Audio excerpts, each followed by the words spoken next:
Buongiorno cari amici e benvenuti anche oggi al canale del Marietto Veneziano. Bene, vedete che oggi siamo un po' all'esterno, vi porto in giro a fare un giretto col vostro Marietto.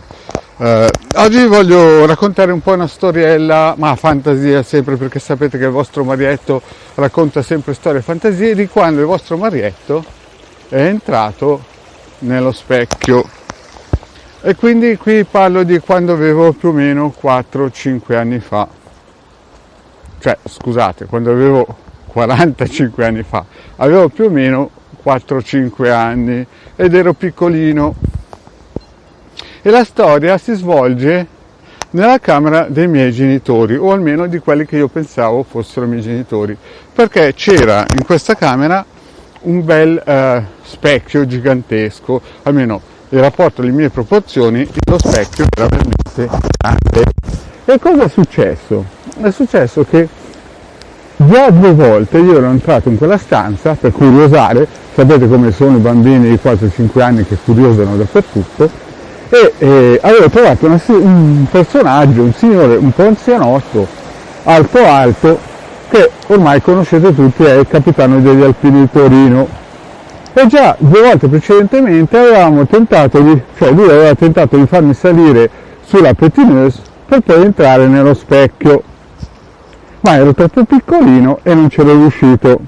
La terza volta però ero abbastanza grandicello e cosa è successo? Sono praticamente riuscito a salire su questa petineuse, su questo piccolo armadietto prima dello specchio, e poi sono entrato nello specchio con lui, ma ovviamente sono entrato in astrale. Dentro questo specchio mi sembrava di essere dentro una galleria e continuavamo a camminare. E cosa vedevo? Vedevo il mio passato, cioè la vita precedente, e il mio futuro.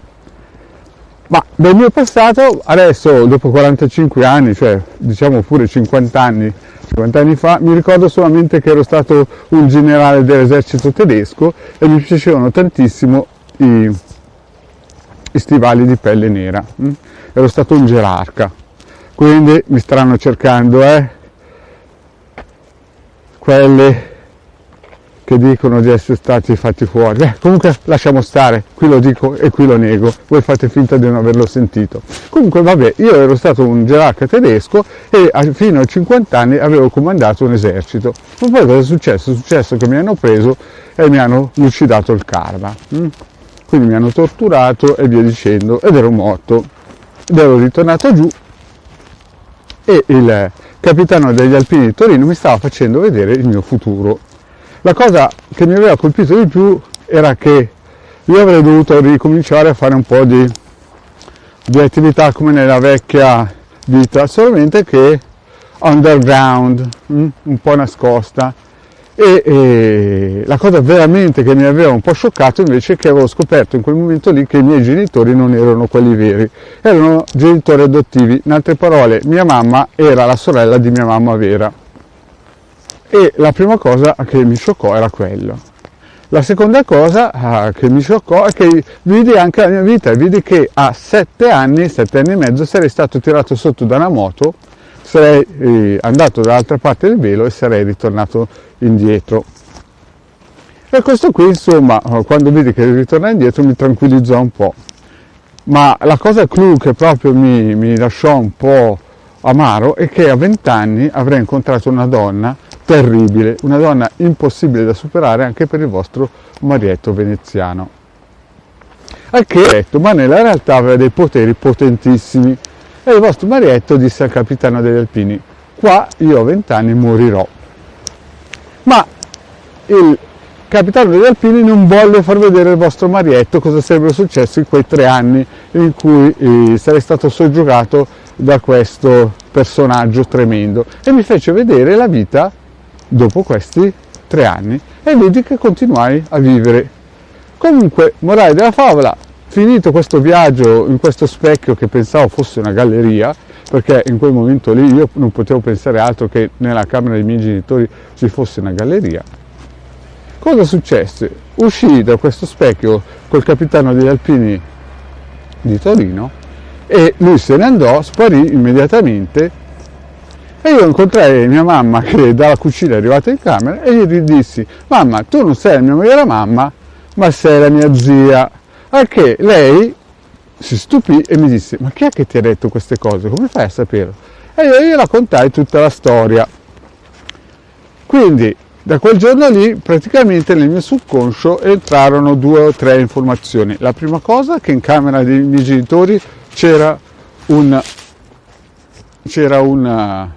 galleria. Infatti io poi andavo sempre a cercare di entrare in questo specchio, ma non riuscivi mai a entrarlo, cioè a perforarlo, perché effettivamente devo essere entrato in modo astrale. La seconda cosa è che i miei genitori veri erano adottivi e quelli veri erano dall'altra parte, il mio babbo vero era dall'altra parte. La terza cosa è che a 7 anni e mezzo sarei stato tirato sotto da una moto e sarei andato dall'altra parte del velo per un po' di tempo. E in più c'era questa signora che avrei incontrato a 20 anni, che sarebbe stata una cosa impossibile da superare, ma che il capitano degli alpini di Torino non voleva che io vedessi e che quindi mi ha fatto superare quel tempo, mi ha solo avvisato che l'avrei incontrata e mi ha fatto vedere il futuro dopo quel periodo lì. Bene cari amici, questo è chiaramente il classico racconto di fantasia del vostro Marietto veneziano, che vi ha portato un po' a camminare con lui nei campi, dove ogni giorno praticamente il vostro Marietto va a passeggio per ricaricarsi di energie e di elettroni negativi. E vi invito a iscrivervi al canale di Hildegarda e del vostro Marietto veneziano, e se avete bisogno di consulenze potete telefonare il numero che vedete qui sotto o in finale del video. Grazie cari amici di seguirci sempre e col vostro supporto, iscrivendovi, con le vostre richieste di informazioni ci supportate sempre. Grazie e alla prossima, ciao!